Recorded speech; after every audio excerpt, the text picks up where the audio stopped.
Cyber crime మోసాల డొంక కదిలించిన పోలీసులు. ఎయిర్పోర్ట్లో హైడ్రోఫోనిక్ గంజాయి కలకలం. ఆర్టీపీపీ దగ్గర ఘర్షణలు. ఓ ప్రైవేట్ కంపెనీలో డ్రగ్స్ ను తగలబెట్టిన పోలీసులు.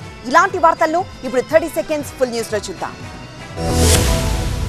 ట్రేడింగ్ ఇన్వెస్ట్మెంట్ పేరుతో దేశవ్యాప్తంగా అమాయకులను మోసం చేస్తున్న భారీ సైబర్ క్రైమ్ నెట్వర్క్ ను హైదరాబాద్ సైబర్ క్రైమ్ పోలీసులు ఛేదించారు. స్పెషల్ ఆపరేషన్ లో భాగంగా 14 రాష్ట్రాల్లో ఒకేసారి సోదాలు నిర్వహించి 61 మంది నిందితులను అదుపులోకి తీసుకున్నారు. వారి నుంచి పెద్ద మొత్తంలో నేరాలకు ఉపయోగించిన వివిధ వస్తువులను స్వాధీనం చేసుకున్నారు. మొబైల్ ఫోన్లు, చెక్ బుక్స్, ఏటీఎం కార్డులను కూడా సీజ్ చేశారు. ఈ గ్యాంగ్ నుంచి రికవరీ చేసిన సుమారు ₹1 కోటి బాధితుల ఖాతాల్లో జమ చేసినట్టుగా హైదరాబాద్ సైబర్ క్రైమ్ అధికారులు వెల్లడించారు. సోషల్ మీడియా, మెసేజింగ్ యాప్స్ ద్వారా వచ్చే ఆకర్షిత ప్రకటనల పట్ల అప్రమత్తంగా ఉండాలని ప్రజలకు సూచించారు అధికారులు.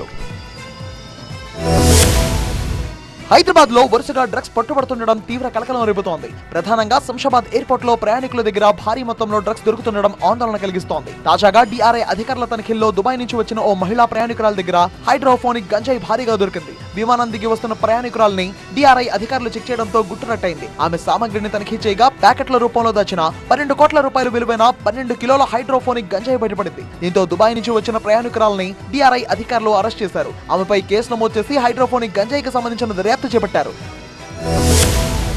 సంగారెడ్డి జిల్లాలో పలు పోలీస్ స్టేషన్లలో సీజ్ చేసిన నిషేధిత డ్రగ్స్ ను తగలబెట్టారు పోలీసులు. 583 కిలోల ఎండు గంజాయి, 1 కేజీ 766 గ్రాముల అల్ప్రజోలం, 980 గ్రాముల MDMA కోర్టు అనుమతితో జిల్లా డ్రగ్ డిస్పోజల్ కమిటీ ఆధ్వర్యంలో దహనం చేశారు. పటాన్చెరు మండలం పాసమైలారం పారిశ్రామిక వాడలోని మెడికేర్ పరిశ్రమలో ఇన్సినరేషన్ ప్రక్రియ ద్వారా పర్యావరణ కాలుష్య నియంత్రణ నిబంధనలు పాటిస్తూ దహనం చేసినట్లు జిల్లా ఎస్పీ పరిషోద్ పంకజ్ ప్రకటించారు. కొందరు అక్రమార్జనలో భాగంగా అక్రమ అల్ప్రజోలం తయారీ, గంజాయి సాగు, విక్రయిస్తూ పట్టణ గ్రామీణ ప్రాంతాల్లోని యువతను ప్రలోభాలకు గురిచేస్తూ మత్తులోకి లాగుతున్నారని అన్నారు ఎస్పీ పరితోష్.